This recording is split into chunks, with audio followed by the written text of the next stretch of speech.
Cuando los otomanos ganaron, el campo de batalla no terminó en silencio, terminó en cadenas. Los hombres que lucharon fueron masacrados o esclavizados, pero el verdadero terror cayó sobre sus esposas. Para ellas, sobrevivir era peor que morir. No eran simplemente prisioneras, eran mercancías. Los otomanos habían perfeccionado un sistema en el que las mujeres capturadas en la guerra eran estrictamente identificadas y convertidas en propiedad. No era un saqueo aleatorio, ni era caos. Era una ley codificada, organizada y escrita en la maquinaria del imperio. Antes de profundizar en el tema, suscríbete para no perderte nuestro próximo descenso a los rincones más oscuros de la historia. Estas mujeres tenían un nombre según la jurisprudencia islámica, sabaya, botín de guerra, y los otomanos aplicaban la norma con una eficiencia escalofriante. El proceso comenzaba de inmediato. Oficiales especializados entraron en las ciudades capturadas y separaron a las personas con una precisión despiadada. Hombres, mujeres y niños fueron divididos como ganado. Las esposas de los guerreros caídos se enfrentaron a una inspección degradante. Médicos y funcionarios otomanos las examinaron de pies a cabeza, comprobando sus dientes, revisando sus cuerpos y calculando su fertilidad. Su edad, belleza y salud determinaban su precio. Las mujeres jóvenes con rasgos llamativos eran destinadas a Constantinopla. Las más mayores eran condenadas a trabajos forzados o abandonadas en el olvido. Era una industria de la humillación. Una mujer noble que antes era respetada podía ser tratada como ganado. Su cuerpo era manoseado en plena calle. Su valor se gritaba como si fuera un número. La pesadilla solo empeoraba en el camino.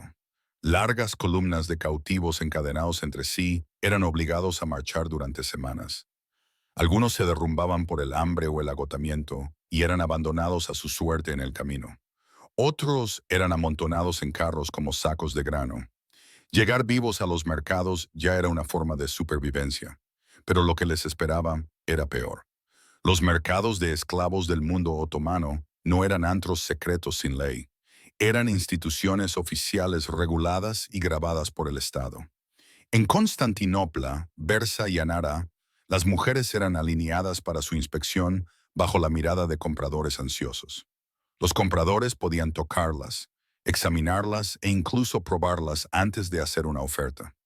Las habilidades de las mujeres se exhibían como herramientas en un puesto: coser, tejer, cocinar. Si no lograban impresionar, eran golpeadas o rebajadas de precio.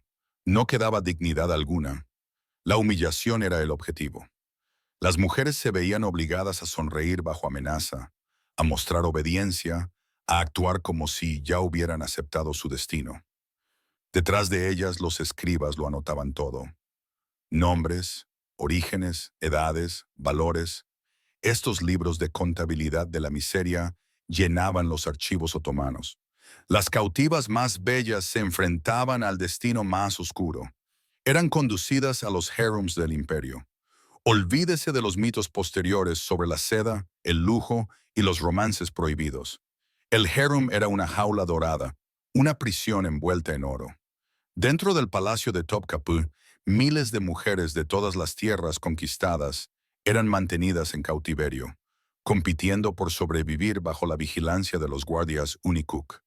Se les arrebataba el idioma, la fe e incluso los nombres. Una mujer cristiana de Hungría o Grecia se despertaba una mañana con un nuevo nombre, obligada a hablar turco otomano y a adoptar los rituales islámicos. La negativa se castigaba con inanición, azotes o aislamiento en celdas ennegrecidas. El harem no era solo explotación sexual, era aniquilación psicológica. Las mujeres luchaban por migajas de influencia, sabiendo que el favoritismo podía significar protección y supervivencia, mientras que el rechazo significaba abuso o muerte. Muchas nunca se adaptaron. Algunas cayeron en la locura. Otras se quitaron la vida en un acto de desesperación. El harem no era un paraíso, era un cementerio para la identidad. Para las esposas de hombres importantes, el tormento era aún más agudo. Si sus maridos eran comandantes o nobles, a menudo se veían obligadas a servir a los mismos oficiales que habían destruido sus familias. Su degradación era intencionada. Enviaba un mensaje: Si las mujeres nobles de tu tierra pueden ser quebrantadas, nadie está a salvo. La resistencia siempre terminaba en humillación. La crueldad era sistemática. Los escribas imperiales registraban cada detalle: el origen de una mujer, sus habilidades, su belleza, su precio. Era la burocracia definitiva de la deshumanización. Para el imperio, estas mujeres eran números en un libro de contabilidad, prueba de poder escrita con tinta. Pero la maquinaria otomana no se detuvo en la esclavitud. Fue más allá. Las mujeres cautivas se convirtieron en productoras de la siguiente generación de esclavos. Cualquier niño nacido de una madre esclava pertenecía automáticamente al amo. Las madres se veían obligadas a criar a hijos que nunca podrían considerar realmente suyos. Sabían que el imperio podía arrebatárselos en cualquier momento. El útero se convirtió en otra herramienta de explotación. Y cuando ni siquiera esto fue suficiente, la religión se convirtió en un arma. Las mujeres cristianas cautivas fueron arrastradas a conversiones forzadas. Ceremonias que no tenían nada que ver con la fe y todo que ver con la dominación. Negarse significaba tortura. Aceptarla significaba romper definitivamente los lazos con sus familias, su cultura, todo su pasado. La conversión hacía que la huida careciera de sentido. Aunque una mujer huyera, nunca podría volver a casa. Había sido borrada legal y espiritualmente. Así es como los otomanos convirtieron la conquista en permanencia. El campo de batalla podía durar semanas, pero el destino de las mujeres se prolongaba durante generaciones. Sus cuerpos se convirtieron en extensiones del poder del imperio. Sus hijos nacían encadenados. Sus identidades eran sistemáticamente borradas. Y sin embargo, esto es solo la mitad de la historia, porque los otomanos no se conformaban con dominar en privado. Utilizarían la humillación pública como arma, convirtiendo el sufrimiento de estas mujeres en una advertencia grabada en la memoria de todos los pueblos conquistados. Lo que vino después fue aún más oscuro. La conversión forzosa no tenía como objetivo salvar almas. Se trataba de quebrarlas. Las mujeres eran obligadas a participar en rituales humillantes en los que no estaban presentes los sacerdotes de su fe. Se burlaban de sus dioses y se castigaba su negativa. Si se negaban a recitar la declaración de fe islámica, se enfrentaban al hambre, los azotes o el confinamiento en la oscuridad. Si aceptaban, las cadenas se hundían más profundamente. Una esposa cristiana se convertía a los ojos del imperio en una esclava musulmana sin camino de vuelta. Escapar a su antigua comunidad era imposible. Su familia no la reconocería. Su iglesia no la aceptaría de vuelta. La conversión era una segunda muerte. Los otomanos comprendieron que la destrucción era más eficaz cuando era permanente. Por eso utilizaban a los niños como armas. Las mujeres esclavizadas daban a luz a hijos e hijas que nunca fueron suyos. Un recién nacido no se consideraba hijo de la madre, sino propiedad del amo. Un niño podía ser criado como sirviente, soldado o vendido al sistema de genízaros. Una niña estaba destinada a sustituir a su madre en el mismo ciclo de venta, humillación y confinamiento. Las madres criaban a sus hijos sabiendo que estaban criando a la próxima generación de esclavos. Sus úteros se convirtieron en herramientas para el imperio. Los registros demostraron la magnitud. Los escribas otomanos catalogaban meticulosamente a las mujeres capturadas, su nombre, edad, precio y habilidades. Estos libros de contabilidad se apilaban en los archivos imperiales, transformando el sufrimiento humano en documentación oficial. Nada era aleatorio. Cada acto de brutalidad se escribía, se sellaba y se archivaba. El imperio convirtió el horror en papeleo. Y para las esposas de los enemigos poderosos, el castigo alcanzaba otro nivel. No se las ocultaba en mercados o harems. Se las exhibía en público. La humillación pública no solo quebrantaba a la mujer, sino también a la comunidad que la observaba.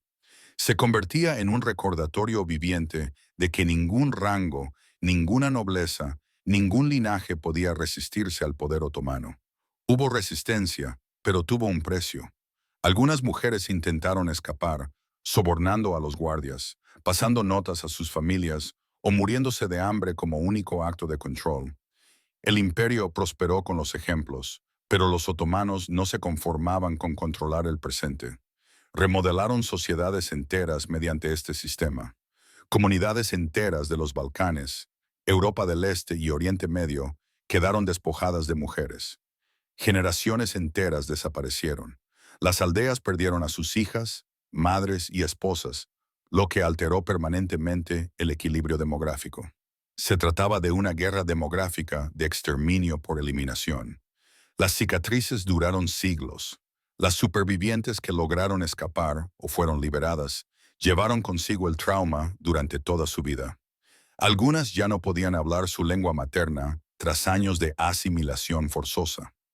Otras no podían rezar en la religión que antes profesaban. Muchos fueron rechazados por sus propias familias, que los consideraban mancillados. Regresaron a casa como extraños, prueba viviente de lo que la conquista les había hecho. Los historiadores solían pasar por alto estos detalles. Escribían sobre las victorias militares otomanas, la arquitectura y la administración. Hablaban de grandeza y tolerancia, pero ocultos en los archivos estaban los recibos de vidas humanas. Libros de contabilidad llenos del sufrimiento de mujeres cuyos nombres fueron borrados. Durante siglos, sus voces fueron ignoradas, enterradas bajo los mitos del imperio. Solo en las últimas décadas, con un estudio más profundo de las fuentes primarias, la verdadera magnitud se ha vuelto innegable, y la eficiencia del sistema fue quizás su característica más aterradora. No era caos, era orden, una máquina estructurada de esclavitud diseñada para funcionar sin problemas, sin cesar, generación tras generación.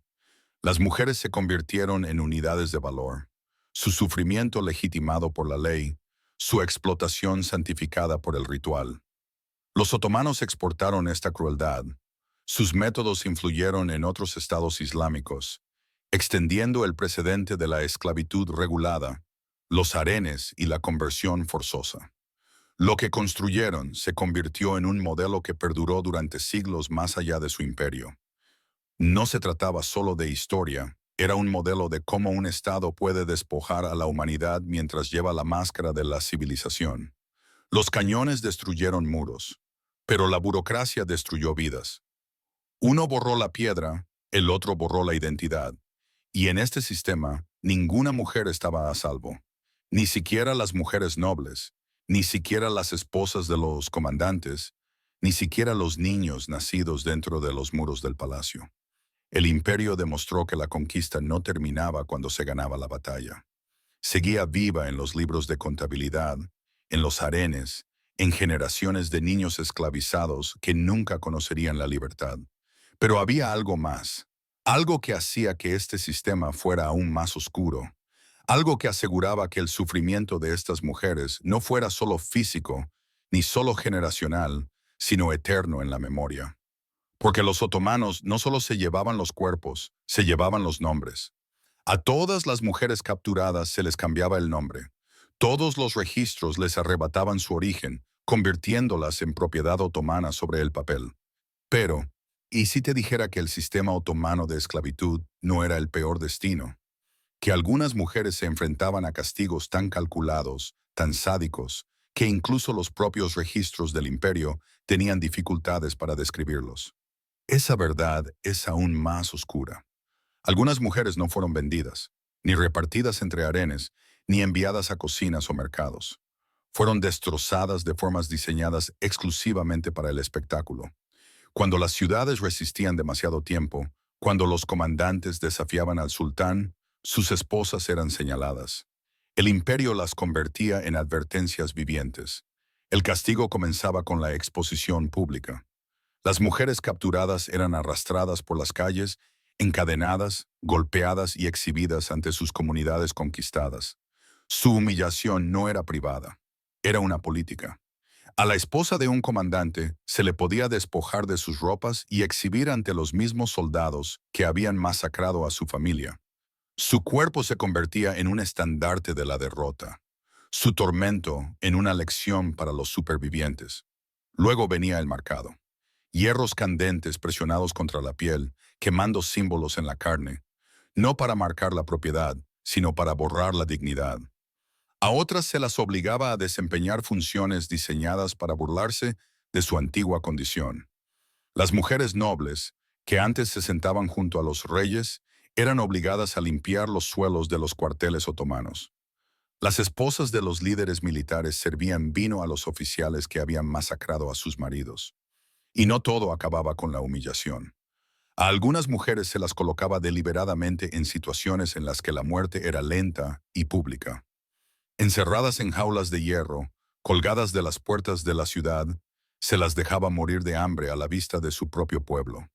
Su tormento se prolongaba durante días. Cada hora era una demostración viva del precio de la resistencia. Pero el destino más oscuro estaba reservado para las mujeres que habían dado a luz a los hijos de los líderes caídos.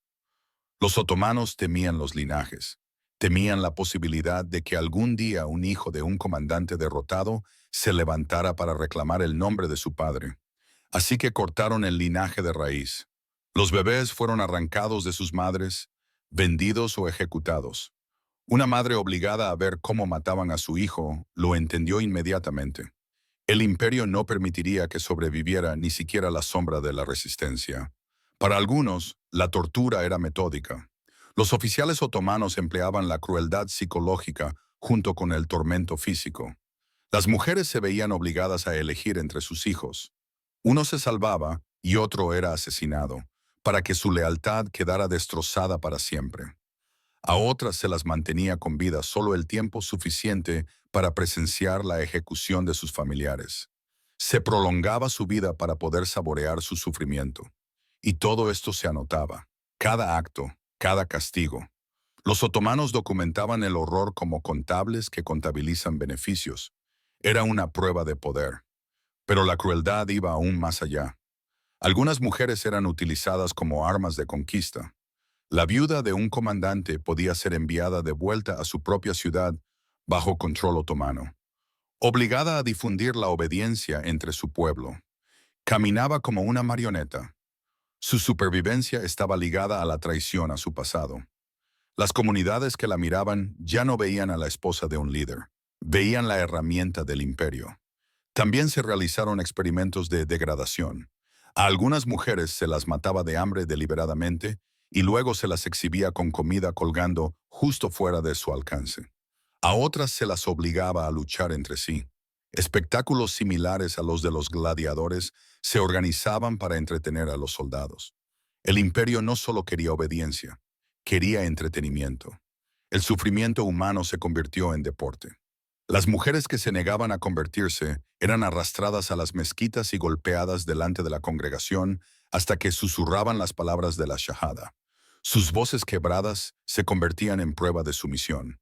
Para aquellas que aún se resistían, el imperio les infligía una muerte lenta, convirtiendo las ejecuciones en largos sermones sobre la futilidad de la rebeldía. Pero quizás el castigo más escalofriante era el silencio. Algunas mujeres fueron borradas no por la muerte, ni por la tortura, sino por su completa desaparición. Las llevaban a cámaras secretas, las confinaban durante años y no les permitían ningún contacto con el mundo exterior. No vivían, no morían, simplemente dejaban de existir, fantasmas tragados por la maquinaria del imperio. Su recuerdo se desvaneció incluso entre aquellos que una vez las amaron. Las comunidades quedaron marcadas para siempre. Las aldeas que se resistieron nunca olvidaron las imágenes grabadas a fuego en sus mentes. Esposas de líderes mutiladas, madres viendo cómo mataban a sus bebés, hermanas arrastradas por las calles entre gritos. Y las mujeres que sobrevivieron llevaban el tormento en cada respiración. Los supervivientes describen noches de insomnio atormentadas por gritos, cuerpos que nunca se curaron de los latigazos, mentes destrozadas por decisiones que ningún ser humano debería tener que tomar. Algunos nunca volvieron a hablar. Otros vagaban sin rumbo, incapaces de reconocer su hogar o a sus familiares. Su supervivencia no fue un triunfo, fue otra forma de castigo. La crueldad se intensificó porque funcionaba. El miedo viajaba más rápido que los ejércitos. Las ciudades se rendían no porque se derrumbaran las murallas, sino porque se corría la voz de lo que les esperaba a las mujeres en su interior. Los otomanos no necesitaban librar todas las batallas. A veces, Los gritos de los conquistados bastaban para obligar a la siguiente ciudad a abrir sus puertas. Era una conquista mediante el terror. No solo espadas y cañones, sino úteros, niños y esposas convertidos en armas contra naciones enteras. Y, sin embargo, hay un último detalle, una última capa de horror que sella esta historia con sangre. El imperio no consideraba esta crueldad un crimen. Era la ley. Cada acto, cada marca, cada humillación, cada conversión forzada, cada esclavitud se legitimaba a través de la doctrina y la burocracia. Los jueces, los escribas y los funcionarios bendecían el sufrimiento. El sistema no era violencia descontrolada.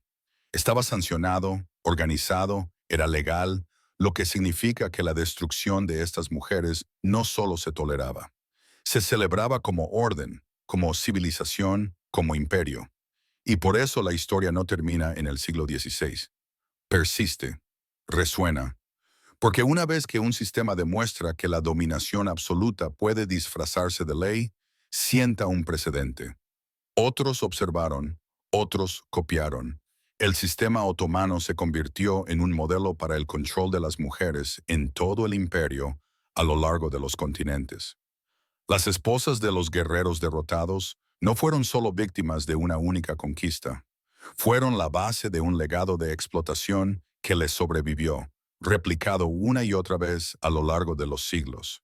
Y, sin embargo, hay una pregunta que la historia nunca responde del todo. ¿Qué fue de las que fueron borradas? Las mujeres que desaparecieron en el silencio, en los archivos, en tumbas sin nombre. Sus historias no están escritas. Se desconoce su destino, lo que significa que la verdad más oscura de todas puede ser la que nunca descubramos. Y por eso sigue resonando la historia de lo que los otomanos hicieron con las esposas de los guerreros derrotados. No por cómo vivieron, sino por cómo fueron borradas por completo.